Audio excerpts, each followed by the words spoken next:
गहरी जंगल में एक चालाक बंदर रहता था। नाम था बिन्नी।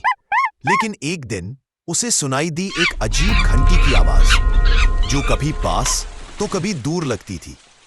बिन्नी ने पीछा किया और फिर देखी वो घंटी जो अपने आप बज रही थी, बिना छुए।